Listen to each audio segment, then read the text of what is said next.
4 सवाल जो है स्पेशल आज आप लोगों की खातिर मैं आमिर सेंटर गया हूं और जाकर उनसे सवालों के जवाब लेकर आया हूं। ये 4 सवाल कौन से हैं और उनके जवाब क्या हैं। डन बेस्ड वीज़ा नहीं होता। आप बराह मेहरबानी लोगों को कन्वे करें, जितना ज़्यादा उनको समझा सकते हैं इस बात से समझाएं कि done based visa is a fraud.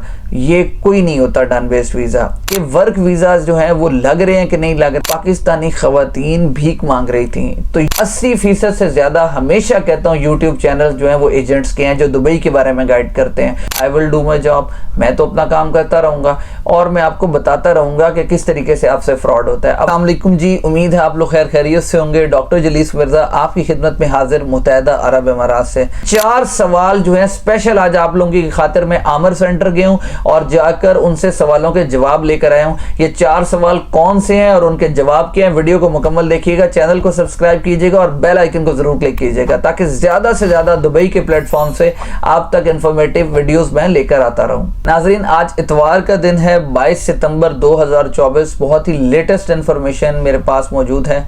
आज मैं आमिर सेंटर गया था। बहुत सारे लोग इसरार कर रहे थे और मैंने उनसे वादा भी किया था कि मैं इंशाल्लाह एक आध दिन में जाके जो इन्फॉर्मेशन है वो कलेक्ट करूंगा। और जी जनाब, बिल्कुल वादे के मुताबिक आज मैं आमिर सेंटर गया था। आमिर सेंटर, अब बहुत सारे लोग पूछेंगे आमिर सेंटर क्या होता है। आप लोग जाके सर्च कीजिएगा आमिर centre, AMER। Basically authorise centres हैं जी, जहां से आप लोग वीजाज वगैरह ले सकते हैं और बहुत सारी चीजें जो है वो आप यहां से फैसिलिटीज अवेल कर सकते हैं। जो लोग दुबई में रहते हैं वो इसके बारे में बखूबी वाकिफ हैं। मैं हमेशा रेकमेंड करता हूं कि आप आमिर सेंटर जाएं और वहां से जाकर जो है वो एग्जैक्ट इन्फॉर्मेशन कलेक्ट करें। अच्छा जी, तो जब मैं वहां पर पहुंचा और मैंने जाकर उनसे डेवलपमेंट पूछी, उन्होंने मुझे बताया कि जी किसी किस्म का भी कोई प्रॉब्लम नहीं है, किसी किस्म का बैन सिटीज वाला प्रॉब्लम नहीं है। हाँ, वर्क वीजा लग रहे हैं लेकिन प्रोसीजर थोड़ा सा स्लो हुआ है। अब बेसिकली प्रॉब्लम क्या आ रहा है? प्रॉब्लम ये आ रहा है कि ये जो एमनेस्टी स्कीम मुतारिफ हुई है, जिसकी वजह से उनका मकसद ये है कि ज्यादा से ज्यादा लोगों का जो स्टेटस है उसको लीगलाइज किया जाए। थोड़ा सा सिस्टम जो है वो स्लो हुआ है तो जिसकी वजह से लोगों को परेशानी हो रही है। आज 3-4 सवाल ऐसे मैंने उनसे क्लियर किए हैं। मैंने कहा मैं जाता हूँ और उनसे पूछता हूँ, मैंने कहा जी मुझे ये बताएं कि डन बेस्ड वीजा है, मुझे डन बेस्ड वीजा चाहिए। उन्होंने कहा जी कि हमारे सिस्टम के अंदर, पूरी दुनिया के अंदर डन बेस्ड वीजा नहीं होता। आप बराह मेहरबानी लोगों को कन्वे करें, जितना ज्यादा उनको समझा सकते हैं इस बात से समझाएं कि done based visa is a fraud.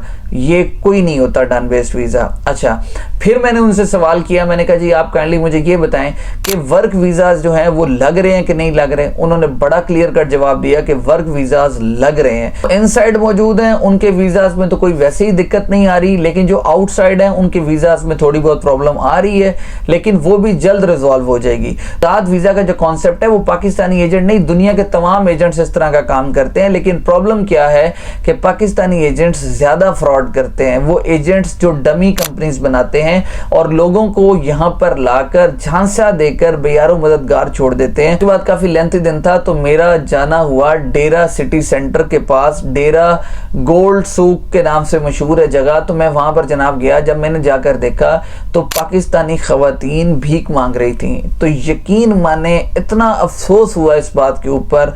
और बाद में जब उनसे पता चला तो वो कहती हैं कि मेरा वीजा एक्सपायर हुआ है, मैंने दसो मैं जावा ते किथे जावा। खैर मैंने आंटी को समझाया कि आप एमनेस्टी स्कीम में जाएं और इस चीज से फायदा उठाएं वगैरह वगैरह। खैर उन्होंने पासपोर्ट के बारे में बताया कि जिस बंदे को पैसे दिए थे वो पासपोर्ट भी उसके पास है, और वो काफी ज्यादा परेशान थी। लेकिन देखें कि अब ये सारा इंपैक्ट किस पे पड़ना है? ये सारा इंपैक्ट अल्टीमेटली हरे पासपोर्ट पे पड़ना है, क्योंकि यही चीजों की वजह से तो हमारी बदनामी हो रही है, चाहे उम्रा के ऊपर हो, चाहे दुबई के अंदर हो या दुनिया के किसी कोने में हो। इस तरीके से एजेंट्स जो है वो सुहाने ख्वाब दिखाकर जी यहाँ पर ले आते हैं लोगों को और उनको इन तरह के कामों में मुलव्वस कर देते हैं। तो बराए मेहरबानी आप लोगों से गुजारिश है कि जो फेक कंपनीज हैं, डमी कंपनीज हैं, इसके अंदर मुलव्वस ना हो। रियलिटी में आपको बता रहा हूं, अब एमनेस्टी स्कीम जैसे ही ये खत्म होगी 30-35 दिनों के अंदर, तो उसके बाद इसके ऊपर मुकम्मल तौर पर जो है वो अब एक्शन होने वाला है कि फिजिकली कंपनी मौजूद ही नहीं है। एक बंदे के नाम पे कंपनी रजिस्टर कराई 8-9 हज़ार की और 10-10, 11-11 वीजे भेज दी 8-8, 9-9 लाख रुपए के, और रफू चक्कर हो गए, फरार हो गए। तो ये काम अब नहीं होने वाला। जाएगा। और ये बनाया किसको जाता है बेवकूफ? आम आदमी को बनाया जाता है। ये एजेंट अपने नाम से कंपनी नहीं बनाता है, ये दूसरे के नाम से बनाता है। उसको थोड़ा बहुत लालच देता है, वो लालच में आ जाता है और बाद में उसकी कंपनी के ऊपर लोन्स और पता नहीं क्या क्या। तो ये चीजें अब बदलनी पड़ेंगी। अल्टीमेटली हर दुनिया के अंदर जब आप कोई जुगाड़ लगाने की कोशिश करते हैं तो उसका कोई ना कोई रिएक्शन फिर सामने आता है। एम्प्लॉयमेंट वीजा है तो वो डेफिनेटली लगेगा, मींस किसी अच्छी कंपनी की तरफ से, वेल रेप्यूटेड कंपनी की तरफ से जो फिजिकली मौजूद है, जिसका मोरे के अंदर तमाम कॉन्ट्रैक्ट्स ये वो हर चीज ओके है, हाँ उसका वीजा लगेगा। लेकिन जिसका वीजा नहीं लगेगा वो मैंने आपको बता दिया, जाली फ्रॉड कंपनियां, जो फेक कंपनियां, ये जो लोग 8-8, 9-10 हजार में मैनेजर का वीजा लेते हैं, फलां का लेते हैं। भाई आपको खुद ही पता होता है कि हम फेक वीजा ले रहे हैं, तो आप इस चक्कर में मत पड़े।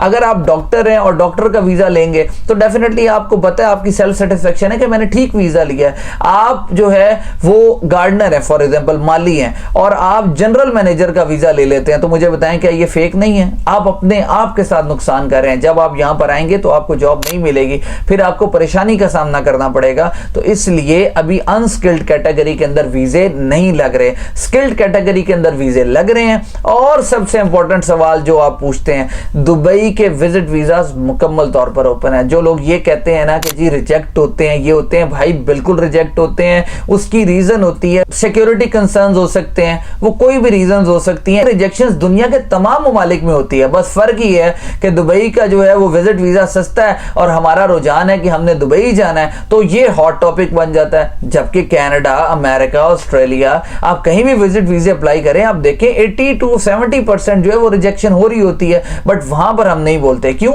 वहां पर रुझान नहीं है हमारा।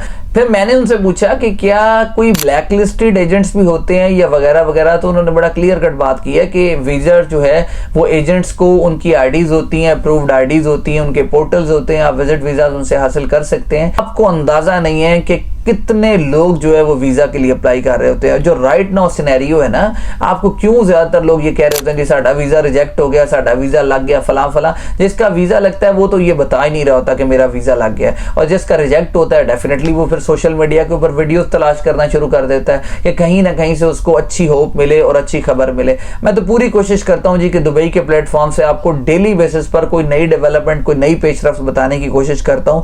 80% से ज्यादा हमेशा कहता हूं यूट्यूब चैनल जो है वो एजेंट्स के हैं जो दुबई के बारे में गाइड करते हैं। और बहुत सारे लोग जो है वो बुरा भला भी कहते हैं, तो कहते रहे जी जो उन्होंने कहना है। I will do my job, मैं तो अपना काम करता रहूंगा और मैं आपको बताता रहूंगा कि किस तरीके से आपसे फ्रॉड होता है। अब फ्रॉड इस तरीके से होता है जी, बस 100 वीजा की एप्लीकेशंस जो हैं वो एक मंथ में अप्लाई कर सकता है, लेकिन वो 150 बंदे से जो है वो पैसे पकड़ लेता है, तो वहां पर जाके फिर फ्रॉड होना शुरू हो जाता है। क्योंकि हम रातों रात अमीर होना चाहते हैं, रातों रात करोड़पति बनना चाहते हैं, तो ये जो लालच है और ये तमाम मसाइल है वो हमें इस जड़ पर ले जाता है। तो दुबई के वीजाज, जो विजिट वीजाज हैं, वो मुकम्मल तौर पर ओपन है, किसी किस्म का प्रॉब्लम नहीं है, आप अप्लाई कीजिए, डन बेस्ड वीजा और फ्रॉड से बचिए। लोग आपको ये कहते हैं कि जी वीजा नहीं लग रहा, उनके अपने मसाइल होते हैं, या उनके कोटे का मसला होता है, या उनकी कंपनी ब्लैक लिस्टेड होती है, या कोई ना कोई इशू होता है। तो मैं हमेशा से कहता हूँ ये जो लोग यहाँ पर डेली बेसिस पर आ रहे हैं वो विजिट वीजा ही लेकर आए हैं ना, अल्हम्दुलिल्लाह। तो गुजारिश है, वर्क वीजा अभी रुक जाइए, जो आजाद कंपनियां बनाकर लोगों को बेच रहे हैं वो फ्रॉड से बचिए। बाकी जो स्किल्ड कैटेगरी के लोग हैं उनके लिए इंशाल्लाह कोई इशू नहीं होगा। इनसाइड वाले के लिए तो वैसे ही इशू नहीं है, आउटसाइड वालों के लिए थोड़े बहुत जो प्रॉब्लम्स हैं वो इंशाल्लाह आने वाले दिनों में हल हो जाएंगे। ये जी 22 सितंबर 2024 संडे का दिन है, जहां से आपसे मैं लेटेस्ट अपडेट जो है वो शेयर कर रहा हूं। उम्मीद है आप लोगों को वीडियो पसंद आई हुई होगी। चैनल को सब्सक्राइब करें और बेल आइकन को क्लिक करें ताकि ज्यादा से ज्यादा इंफॉर्मेटिव वीडियोस मैं आप तक दुबई के प्लेटफॉर्म से लेकर आता रहूं। जज़ाकल्लाह।